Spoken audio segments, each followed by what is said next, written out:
Once, there was a king with 10 sons and 1 daughter. Their mother died when the daughter, Alisa, was born. They were very good, happy children.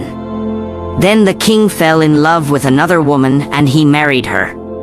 He loved his new queen and in his eyes she was always right. But she was a bad, jealous woman. She hated the king's 10 sons and she wanted to send them away. Love made the king stupid. It can make everybody stupid. The poor old king sadly said goodbye to his sons. Then the queen took them outside the city walls. She said some magic words and changed the 10 boys into 10 white birds. Fly away to another country, she said. Make your homes in treetops. Find your food on the ground. And the 10 brothers flew high into the sky and away over mountains and rivers. They came to a great sea and they made their home in some trees next to it. When Alisa learned about her brothers, she ran away from the king's house. She cried for hours. She walked for days. She did not use her eyes, she followed her love for her brothers. One day I will find them, she thought. And her love took her near their home by the great sea. Night came and Alisa fell asleep under a tree. All night the fairies watched her and no dangerous animal came near her. The next morning she walked again. She met an old woman. "What are you doing here?" "Can't a brother or friend help you?" asked the old woman. She gave Alisa some good food. Alisa told her the story of her brothers. "I am looking for 10 fine princes on 10 white horses," she said. "Do you know of them?" "10 princes," said the woman. "No, but I saw 10 white birds this morning. They had gold feet and jewels for eyes. Perhaps they were princes. They were by the river." She took Alisa to the river. Alisa followed the river to the great sea. She saw 10 fine white birds. Their gold feet and jewel eyes shone in the sun. All round her Alisa saw pretty flowers and beautiful trees. Alisa built a small house from sticks. She found flowers and put them round the walls. When she came back, she found bread, eggs and fish near the door. That night her brothers came to her. She cried. "Don't be sad," they said. "We'll tell you some stories." Their stories were funny and after a time she smiled. Then she laughed. When it was late, the brothers flew up into a tree. "Sleep well, Alisa," they said. "We are watching you." In her sleep, Alisa saw the old woman again. Now she was a beautiful fairy. "Do you want to help your brothers?" she asked. "Yes," cried Alisa. "Of course." "Are you strong?" "Yes, I am strong." "Then listen to my words and follow them. There are gold flowers near your little house. Take some home and put them in water from the river. Wash them many times and then make them into coats. 10 coats of gold flowers, 1 for each brother. But remember these things: first, only you can make the coats. Second, you can only speak after you finish them. Don't speak before that, or your brothers will die. Can you do these things?" "Yes," answered the princess in her sleep, and she woke up. She looked outside her door and saw the gold flowers. She followed the fairy's words and she worked all day. When the sun went down, her fingers hurt. Her brothers came that night, but she did not speak to them. "Why are you not speaking?" they asked. "Is this the work of a bad fairy?" She showed them her work. She made a picture of 10 coats on the ground with her finger.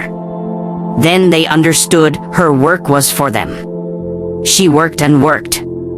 Her brothers watched her. After 2 or 3 weeks, 6 coats were ready.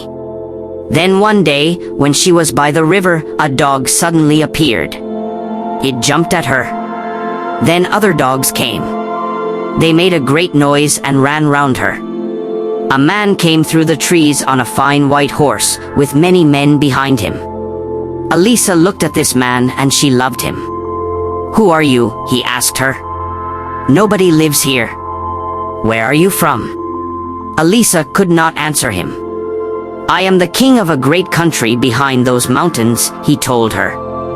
I often come here with my dogs and horses. He came every day and spoke to Elisa. They walked by the river and he told her about his life. He loved her and he wanted her to be his queen. But why did she not speak? She only spoke to him with her eyes. In the end, he asked her, "Will you be my queen?" Poor Elisa started to cry. She ran to the gold flowers. "We will take the gold flowers and your work to my house. You can work there. Will you come?" She could not say no because she loved him. So Elisa and the king took the flowers and the coats, there were 8 now, to his country. Her brothers were sad, but each day they flew high above the king's house. The king had a jealous younger brother.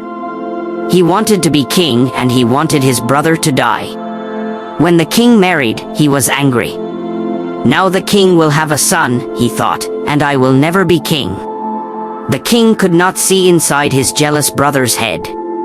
Because he was good and kind, everybody was good and kind. One day the king had to leave the city for many days.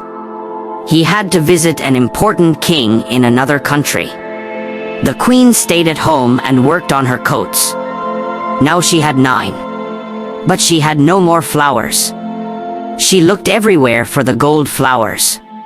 Then she found some flowers in a bad place. The people of the city threw their dead animals there. I cannot go there in daylight, thought the queen. People will see me. They will not understand and I cannot tell them. So she waited for night. Then she went out and got some flowers. The king's younger brother saw the queen that night. He followed her and watched her. He waited the next night and followed her again. Now I have a plan, he thought. He followed her for 5 nights. The next night he called the great men and women of the city to a place outside the city walls. Why are we meeting in the dark? They asked. You will see, he answered. You will learn something about your queen.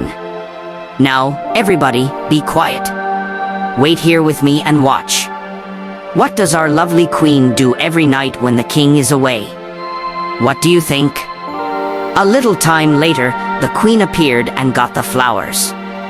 She started to walk home, but the king's brother ran after her. He caught her arm. See, he cried to the people. She is a bad woman. Only a bad woman looks for flowers in this place at night. She uses them for bad magic. She plans to kill our dear king, my brother. Why do you think she never speaks? Because she can only say magic words. People shouted, kill her, put her on a fire. And the king's brother said, let's kill her before the king comes back. Or she will kill him. He took the queen back to her room. Tomorrow, he said to her before he closed the door, you will die. The king and his servants were 1 day's journey away from the city. They found a place for the night and got off their horses. The king looked up and saw a white bird in the sky. The bird flew down to the king and the king's horse was afraid. The king shouted at the bird, but it did not go away. Then he looked again and saw its gold feet and jewel eyes. It is one of the fairy birds, he thought. One of the queen's birds. She can understand their cries, but I cannot. I think it wants me to go back quickly to the city. The king called his men. We are not staying here tonight, he told them. We are going to the city now. We have to go back to the queen. Get ready quickly. I am leaving now. Follow me. The king and his men followed the white bird all night. The bird called to them, quickly. Quickly. In the city, Elisa worked all night with her gold flowers. The next morning the people of the city met in the big square in front of the king's house. They looked up at the sky. What are those white birds up there? Why are they making this noise? Men brought sticks and built a large fire. The birds flew down and round the men's heads. They took some sticks and flew away. But they could not take every stick. The king's brother went to the queen's room. He brought her outside and into the square. She carried the gold coats in her arms, and the birds flew with her. At the same time, the king arrived at the opposite end of the square. His white bird flew over the people's heads. "It is the queen," cried the king. He fought his way through the people to the middle of the square. "A fire," cried the king. "Why are you building a fire?" He looked at his younger brother and he knew. He was very angry, and the people were sorry. The younger brother turned to the people and shouted, "Do we want her to die?" But the people did not answer yes. They looked at their feet. Then a little boy at the front shouted, "No," and everybody shouted, "No." The queen called to the white birds, "Come here, my brothers." The birds flew down to her feet. She threw her wonderful gold coats over them, and they changed into 10 fine young princes. The princes took the king's brother on top of the city walls and threw him to the ground. Boys ran after them and threw stones at him. Nobody saw him again. The king put his arms round his queen. "Speak to me now, my beautiful wife. When you see white birds above you, listen. You will hear them cry, quickly. Quickly. Now you understand."